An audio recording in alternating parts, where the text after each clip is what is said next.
João Wesley, A Tocha Tirada do Fogo, 1703-1791. O céu, à meia-noite, era iluminado pelo reflexo sombrio das chamas que devoravam vorazmente a casa do pastor Samuel Wesley. Na rua, ouviam-se os gritos: "Fogo! Fogo!" Contudo, a família do pastor continuava a dormir tranquilamente, até que os escombros ardentes caíram sobre a cama de uma filha, Hattie. A menina acordou sobressaltada e correu para o quarto do pai. Sem poder salvar coisa alguma das chamas, a família foi obrigada a sair casa afora, vestindo apenas as roupas de dormir, numa temperatura gélida. A ama, ao ser despertada pelo alarme, arrebatou a criança menor, Carlos, do berço. Chamou os outros meninos, insistindo que a seguissem, e desceu a escada. João, porém, que então contava 5 anos e meio, ficou dormindo. 3 vezes a mãe, Susana Wesley, que se achava doente, tentou debalde subir a escada. 2 vezes o pai tentou, em vão, passar pelo meio das chamas, correndo. Sentindo o perigo, ajuntou a família no jardim, onde todos caíram de joelhos e suplicaram em favor da criança presa pelo fogo. Enquanto a família orava, João acordou e, depois de tentar descer pela escada, subiu numa mala que estava em frente a uma janela, onde um vizinho o viu em pé. O vizinho chamou outras pessoas e, juntos, conceberam o plano de um deles subir nos ombros de um primeiro, enquanto um terceiro subia nos ombros do segundo, até alcançarem a criança. Dessa maneira, João foi salvo da casa em chamas, apenas instantes antes de o teto cair com grande fragor. O menino foi levado pelos intrépidos homens que o salvaram para os braços do pai. "Cheguem, amigos!" clamou Samuel Wesley ao receber o filhinho. "Ajoelhemo-nos e agradeçamos a Deus. Ele me restituiu todos os meus filhos. Deixem a casa arder. Os meus recursos são suficientes." 15 minutos depois, casa, livros, documentos e mobiliário não existiam mais. Anos mais tarde, em certa publicação, apareceu o retrato de João Wesley e, embaixo, a representação de uma casa ardendo com as palavras: "Não é este um tição tirado do fogo?" Zacarias capítulo 3, versículo 2. Nos escritos de Wesley foi encontrada uma referência interessante acerca desse histórico sinistro. Em 9 de fevereiro de 1750, durante um culto de vigília, cerca das 11 horas da noite, lembrei-me de que era esse o dia e a hora, havia 40 anos, em que me tiraram das chamas. Aproveitei-me do ensejo para relatar a maravilhosa providência. Os louvores e as ações de graças subiram às alturas, e grande foi o regozijo perante o Senhor. Tanto o povo como João Wesley já sabiam naquele tempo por que o Senhor o poupara do incêndio. O historiador Lecky nomeia o grande avivamento como sendo a influência que salvou a Inglaterra de uma revolução igual a que, na mesma época, deixou a França em ruínas. Dos 4 vultos que se destacaram no grande avivamento, João Wesley era o maior. Jonatas Edwards, que nasceu no mesmo ano de Wesley, faleceu 33 anos antes dele. George Whitefield, nascido 11 anos depois de Wesley, faleceu 20 anos antes dele, e Carlos Wesley continuou o seu itinerário efetivo somente por 18 anos, enquanto João continuou durante meio século. Mas a biografia deste célebre pregador, para ser completa, deve incluir a história de sua mãe, Susana. De fato, é como certo biógrafo escreveu: "Não se pode traçar a história do grande avivamento do século passado, o 1700, na Inglaterra, sem dar uma grande parte da herança merecida à mãe de João e Carlos Wesley. Isso não somente por causa da instrução que inculcou profundamente aos filhos, mas por causa da direção que deu ao avivamento. A mãe de Susana era filha de um pregador. Esforçada na obra de Deus, casou-se com o eminente ministro Samuel Annesley. Dos 25 filhos desse enlace, Susana era a 24ª. Durante a vida, seguiu o exemplo da sua mãe, passando 1 hora de madrugada e outra à noite orando e meditando sobre as Escrituras. Pelo que escreveu certo dia, vê-se como se dedicava à oração. Que Deus seja louvado por todos os dias em que nos comportamos bem. Mas estou ainda descontente, porque não desfruto muito de Deus. Sei que me conservo demasiadamente longe dele. Anseio ter a alma mais intimamente ligada a ele pela fé e amor. João era o 15º rebento dos 19 filhos de Samuel e Susannah Wesley. O que vamos transcrever, escrito pela mãe de João, mostra como ela era fiel em ordenar a seus filhos e a sua casa depois dela. Gênesis, capítulo 18, versículo 19. Para formar a mente da criança, a primeira coisa é vencer-lhe a vontade. A obra de instruir o intelecto leva tempo e deve ser gradual, conforme a capacidade da criança. Mas o subjugar-lhe a vontade deve ser feito de uma vez, e quanto mais cedo, tanto melhor. Depois, pode-se governar a criança pela razão e piedade dos pais, até chegar o tempo de a criança poder também exercer o raciocínio. Acerca do casal Wesley e seus filhos, o célebre comentador da Bíblia, Adam Clarke, escreveu: Nunca li nem ouvi falar de uma família, não conheço e nem existe outra, desde os dias de Abrão e Sara, de José e Maria de Nazaré, a qual a raça humana deve tanto. Susannah Wesley acreditava que aquele que poupa a vara aborrece a seu filho. Provérbios, capítulo 13, versículo 24. E não consentia que seus filhos chorassem em voz alta. Assim, apesar de a casa estar repleta de crianças, nunca havia tempos tristonhos nem balbúrdia no lar do pastor. Um filho jamais ganhou coisa alguma chorando na casa de Susannah Wesley. Susannah marcava o 5º aniversário de cada filho como o dia em que deviam aprender o alfabeto, e todos, a não ser 2, cumpriram a tarefa no tempo marcado.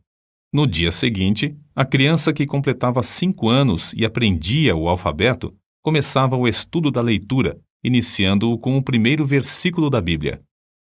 Os meninos no lar de Samuel Wesley aprenderam o valor que há em observar fielmente os cultos. Não há em outras histórias fatos tão profundos e atraentes como os que constam acerca dos filhos de Samuel e Susannah Wesley, pois antes de saberem ajoelhar-se ou falar, eram instruídos a dar graças pelo alimento, por meio de acenos apropriados. Logo que aprendiam a falar, repetiam a oração dominical de manhã e à noite, e eram ensinados também a acrescentar outros pedidos, conforme cada desejo em particular. Ao chegarem à idade própria, um dia da semana era designado a cada filho para conversar sobre as dúvidas e dificuldades. Na lista aparecem os nomes de João, para a quarta-feira, e o de Carlos, para o sábado. E para os filhos, o dia de cada um tornou-se precioso e memorável. É comovente ler o que João Wesley, 20 anos depois de sair da casa paterna, disse à sua mãe: Em muitas coisas, a senhora tem intercedido por mim e tem prevalecido. Quem sabe se agora também, na intercessão para que eu renuncie inteiramente ao mundo, terá bom êxito. Sem dúvida, será tão eficaz para corrigir o meu coração como era, então, para formar o meu caráter. Depois do espetacular livramento de João do incêndio, sua mãe, profundamente convencida de que Deus tinha grandes planos para seu filho, resolveu firmemente criá-lo para servir e ser útil na obra de Cristo. Susannah escreveu estas palavras nas suas meditações particulares: Senhor, esforçar-me-ei mais definitivamente em prol desta criança, a qual salvaste tão misericordiosamente. Procurarei transmitir-lhe fielmente ao coração os princípios da tua religião e virtude.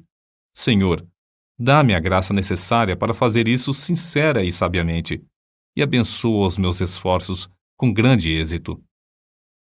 Ela era tão fiel em cumprir sua resolução que João foi admitido a participar da ceia do Senhor com a idade de 8 anos. Nunca se omitia o culto doméstico da programação do dia no lar de Samuel Wesley. Fosse qual fosse a ocupação dos membros da família ou dos criados, todos se reuniam para adorar a Deus. Na ausência do marido, Susannah, com o coração aceso pelo fogo dos céus, dirigia os cultos. Conta-se que, certa vez, quando ele prolongou a ausência mais do que de costume, 30 a 40 pessoas assistiram aos cultos no lar dos Wesley, e a fome pela palavra de Deus aumentou a ponto de a casa ficar repleta de vizinhos. A família do pastor Samuel Wesley vivia rodeada de pobreza, mas pela influência do Duque de Buckingham, conseguiu um lugar para João na Charterhouse, em Londres. Assim, o menino, antes de completar 11 anos, deixou a atmosfera fragrante de oração ardente para enfrentar as porfias de uma escola pública. Contudo, não cedeu ao ambiente de pecado de que estava rodeado. Conservava também as suas forças físicas, obedecendo fielmente ao conselho de seu pai, que corresse 3 vezes de madrugada ao redor do grande jardim da Charterhouse. Tomou como regra da sua vida, dali em diante, manter o vigor do corpo. Aos 80 anos, apesar de seu físico franzino, considerava coisa insignificante andar a pé 1,5 léguas para pregar. Conta-se um exemplo da influência que João exercia sobre seus colegas da Charterhouse. Certo dia, o porteiro sentiu falta dos meninos no terraço de recreio e foi achá-los em uma das salas, congregados em redor de João. Este contava-lhes histórias instrutivas, as quais atraíam-lhes mais do que o recreio. Acerca desse tempo, João Wesley escreveu: Eu participava de várias coisas que reconhecia como sendo pecado, embora não fossem escandalosas aos olhos do mundo. Contudo, continuei a ler as Escrituras e a orar de manhã e à noite. Baseava a minha salvação sobre os seguintes pontos. Primeiro, não me considerava tão perverso como o próximo. Segundo, conservava a inclinação de ser religioso. Terceiro, lia a Bíblia, assistia aos cultos e fazia oração. Depois de estudar 6 anos na Charterhouse, Wesley cursou em Oxford, tornando-se proficiente no latim, grego, hebraico e francês. Mas seu interesse principal não era o intelecto. Sobre esse assunto, ele escreveu: Comecei a reconhecer que a religião verdadeira tem a sua fonte no coração. Reservei 2 horas, todos os dias, para ficar sozinho com Deus. Participava da ceia do Senhor de 8 em 8 dias. Guardei-me de todo o pecado, quer de palavras, quer de atos. Assim, na base das boas obras que praticava, eu me considerava um bom crente. João se esforçava para levantar-se diariamente às 4 horas.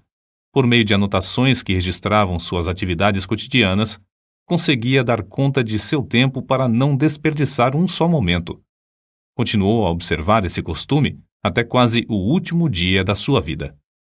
Certo dia, quando ainda jovem, assistiu a um enterro em companhia de um moço e conseguiu levá-lo a Cristo, ganhando assim a primeira alma para seu Salvador. Alguns meses depois, com a idade de 24 anos e depois de um período de oração, foi separado para o diaconato. Enquanto estudava em Oxford, juntava-se a um pequeno grupo de estudantes para orar, estudar as Escrituras diariamente, jejuar às quartas e sextas-feiras, visitar os doentes e encarcerados e confortar os criminosos na hora da execução. Todas as manhãs e todas as noites, cada um passava 1 hora orando sozinho em oculto. Durante as orações, paravam de vez em quando para observar se clamavam com o devido fervor. Sempre oravam ao entrar e ao sair dos cultos na igreja. Mais tarde, 3 dos membros desse grupo tornaram-se famosos entre os crentes. Primeiro, João Wesley, que talvez tenha feito mais que qualquer outro para aprofundar a vida espiritual, não somente na época, mas também em nossos dias. Segundo, Carlos Wesley, que chegou a ser um dos mais espirituais e famosos escritores de hinos evangélicos. E terceiro, George Whitefield, que se tornou o comovente pregador ao ar livre. Naquele tempo, sentia-se a influência de João Wesley em muitas partes das Américas, e hoje ainda é sentida. Contudo, passou menos de 2 anos nesse continente, e isto durante o período de sua vida em que se achava perturbado por causa de dúvidas. Aceitou a chamada para pregar o evangelho aos silvícolas na colônia de Geórgia, desejoso de ganhar sua salvação por meio de boas obras. Pensou que vaidade e ostentação mundana não se encontrariam nas matas da América. Como era característico em sua vida, a bordo do navio em viagem à América do Norte, observava com outros de seu grupo um programa para não desperdiçar um momento durante o dia. Levantava-se às 4 da manhã e deitava-se depois das 21 horas. As primeiras 3 horas do dia eram dedicadas à oração e ao estudo das Escrituras. Depois de cumprir tudo o que estava indicado no programa do dia, o cansaço era tanto que, não obstante o bramido do mar e o balanço do navio, dormiam sem perturbação, deitados sobre um cobertor estendido no convés. Na Geórgia, a população inteira afluía à igreja para ouvir a sua pregação. A influência de seus sermões foi tal que, depois de 10 dias, uma sala de baile ficou quase inteiramente abandonada, enquanto a igreja se enchia de pessoas que oravam e eram salvas. Whitefield, que desembarcou na Geórgia alguns meses depois de Wesley voltar à Inglaterra, assim descreveu o que viu. O êxito de João Wesley na América é indizível. Seu nome é precioso entre o povo, onde lançou os alicerces que nem os homens nem os demônios podem abalar. Oh, que eu possa segui-lo como ele seguiu a Cristo! Porém, a Wesley faltava uma coisa muito importante, conforme se vê pelos acontecimentos que o levaram a sair da Geórgia, como ele mesmo escreveu. Faz 2 anos e quase 4 meses que deixei a minha terra natal para pregar Cristo aos índios da Geórgia. Entretanto, o que cheguei eu a saber? Ora, vim a saber o que eu menos esperava. Fui à América para converter outros, mas nunca fora realmente convertido a Deus. Depois de voltar à Inglaterra, João Wesley começou a servir a Deus com a fé de um filho e não mais com a fé de um simples servo. Acerca desse assunto, eis o que ele escreveu. Não reconhecia que esta fé era dada instantaneamente, que o homem podia sair das trevas para a luz imediatamente, do pecado e da miséria para a justiça e gozo do Espírito Santo. Examinei de novo as Escrituras sobre este ponto, especialmente Atos dos Apóstolos. Fiquei grandemente surpreendido ao ver quase que somente conversões instantâneas, quase nenhuma tão demorada como a de Saulo de Tarso. Desde então, começou a sentir mais e mais fome e sede de justiça, a justiça de Deus pela fé.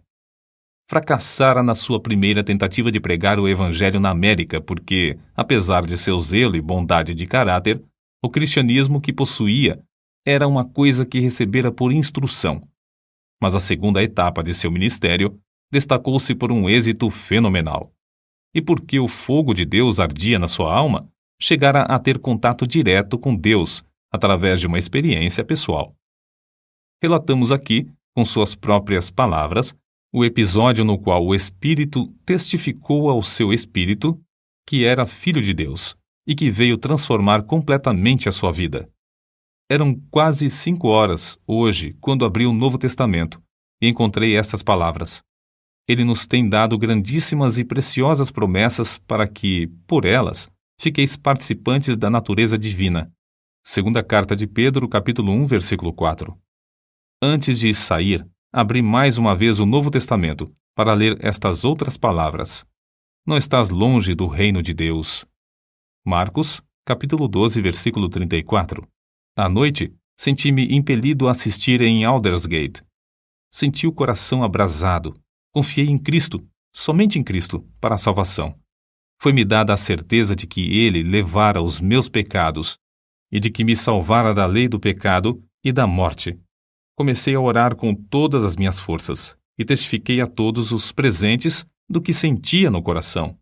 Depois dessa experiência em Aldersgate, Wesley aspirava a bênçãos ainda maiores do Senhor, conforme ele mesmo escreveu.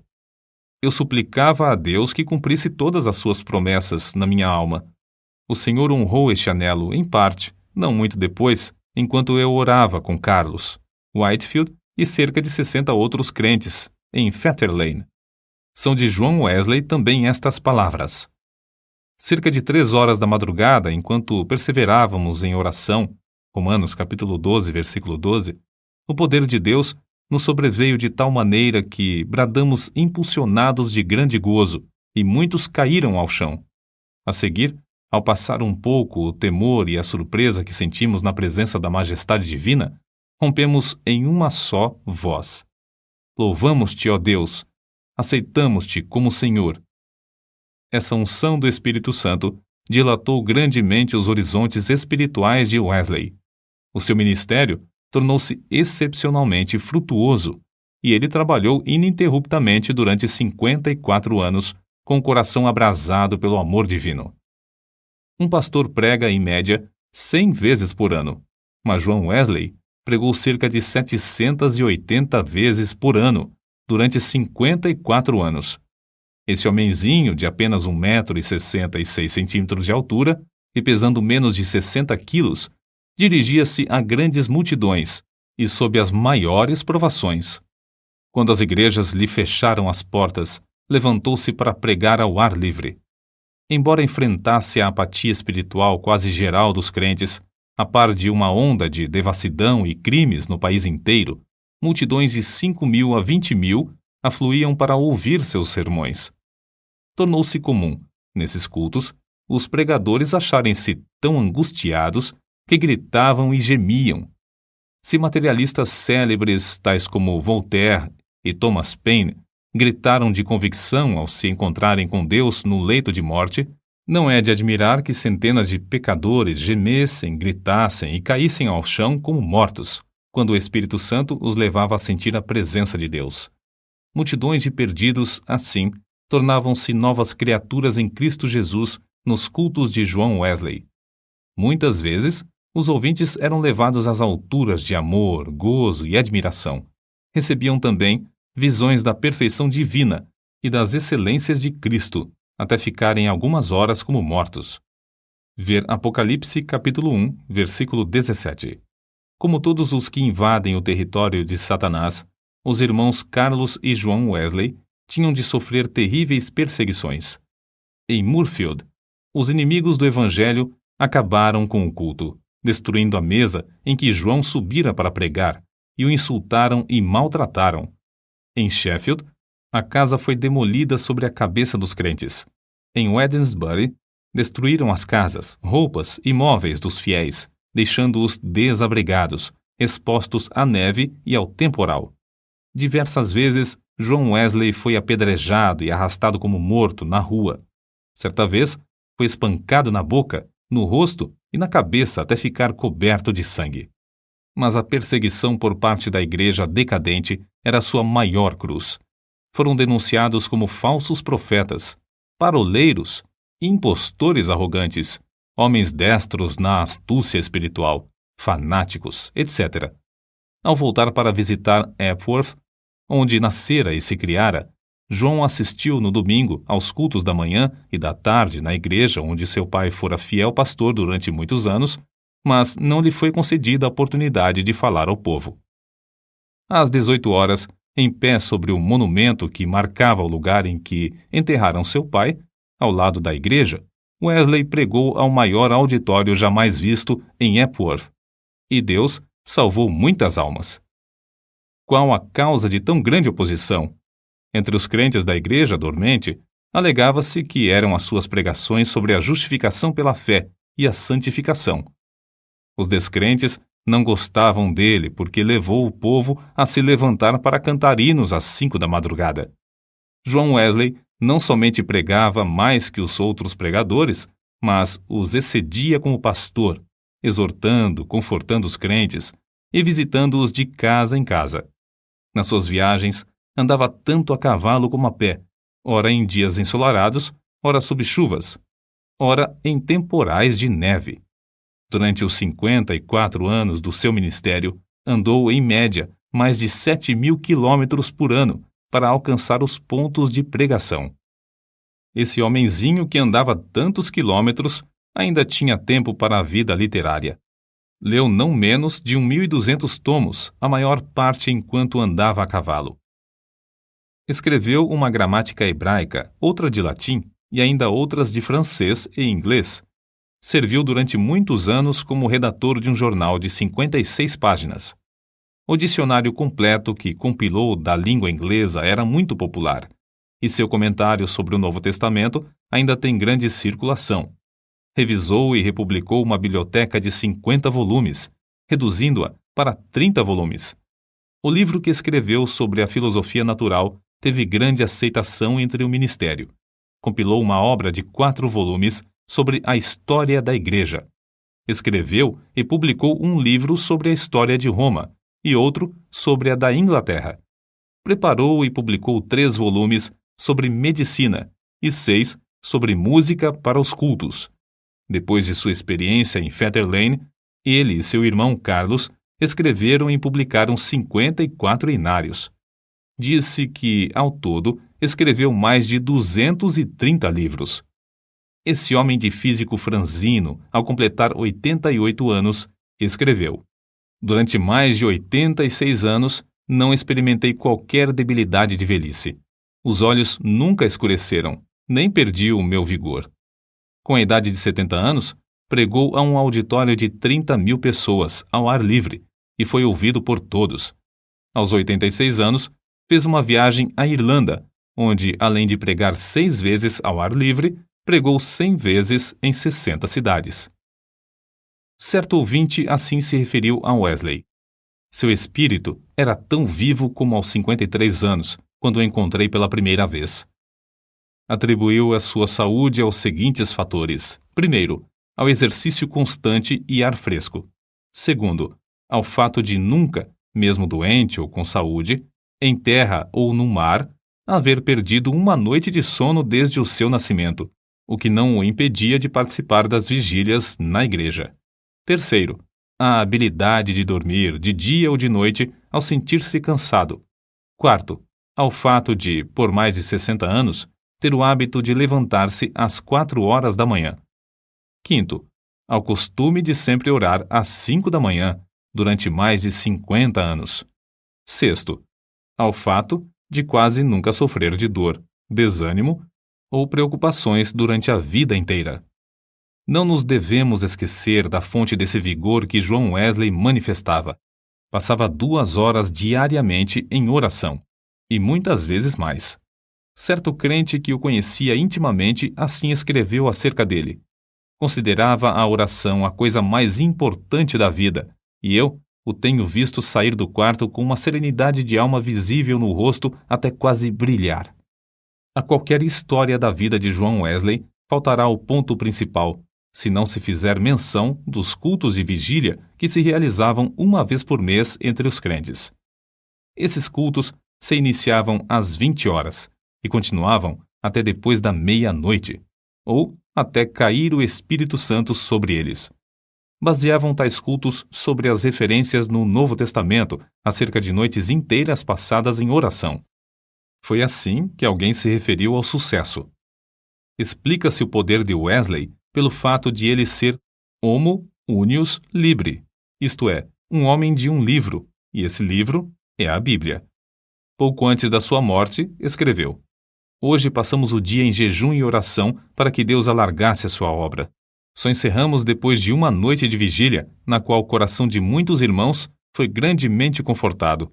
No diário de John Wesley, há diversas anotações sobre oração e jejum. Entre outras coisas, ele escreveu o seguinte: Enquanto cursava em Oxford, jejuávamos às quartas e às sextas-feiras, como faziam os crentes primitivos em todos os lugares. Escreveu Epifânio: Quem não sabe que o jejum das quartas e das sextas-feiras é observado pelos crentes do mundo inteiro? Não sei por que eles guardavam esses 2 dias, mas é boa a regra. Se lhes servia, também me serve. Contudo, não quero dar a entender que o único tempo de jejuar seja esses 2 dias da semana, porque muitas vezes é necessário jejuar mais do que 2 dias. É necessário permanecer sozinho e na presença de Deus enquanto jejuamos e oramos, para que Deus possa mostrar-nos a sua vontade e dar-nos direção. Nos dias de jejum, devemos afastar-nos o mais possível de todo o serviço, de fazer visitas e das diversões, apesar de essas coisas serem lícitas em outras ocasiões. Seu gozo em pregar ao ar livre não diminuiu na velhice. Em 7 de outubro de 1790, pregou pela última vez fora de casa sobre o texto: O reino de Deus está próximo. Arrependei-vos e crede no Evangelho. Consta em sua biografia que a palavra manifestou-se com grande poder e as lágrimas do povo corriam em torrentes. Um por um, seus fiéis companheiros de luta, inclusive sua esposa, foram chamados para o descanso, mas John Wesley continuava a trabalhar. Com a idade de 85 anos, seu irmão Carlos foi chamado pelo Senhor, e João sentou-se perante a multidão, cobrindo o rosto com as mãos, para esconder as lágrimas que lhe corriam pelas faces. Seu irmão, a quem amara tanto durante tão longo tempo, havia partido, e ele, agora, tinha de trabalhar sozinho. Em 2 de março de 1791, com a idade de quase 88 anos, completou a sua carreira terrestre. Durante toda a noite anterior, não cessaram em seus lábios o louvor e a adoração, pronunciando estas palavras: as nuvens destilam a gordura. Sua alma saltou de alegria com a antecipação das glórias do lar eterno e exclamou: o melhor de tudo é que Deus está conosco. Então, levantando a mão, como se fosse o sinal da vitória, novamente repetiu: o melhor de tudo é que Deus está conosco. Às 10 horas da manhã, enquanto os crentes rodeavam o leito em oração, ele disse: adeus. E assim passou para a presença do Senhor. Um crente que assistiu à sua morte assim relatou o ato: a presença divina pairava sobre todos nós. Não existem palavras para descrever o que vimos no seu semblante. Quanto mais o fitávamos, tanto mais víamos parte dos indizíveis céus. Calcula-se que 10.000 pessoas passaram em desfile diante do ataúde para ver o rosto que ainda retinha um sorriso celestial. Por causa das grandes massas que afluíram para honrá-lo, foi necessário enterrá-lo às 5 horas da manhã. João Wesley nasceu e criou-se em um lar onde não havia abundância de pão. Com a venda dos livros de sua autoria, ganhou uma fortuna, com a qual contribuía para a causa de Cristo. Ao falecer, deixou no mundo 2 colheres, uma chaleira de prata, um casaco velho e dezenas de milhares de almas, salvas em épocas de grande decadência espiritual. Em Epworth, a tocha foi arrebatada do fogo. Em Aldersgate e Fetter Lane, começou a arder intensamente e continua a iluminar milhões de almas no mundo inteiro.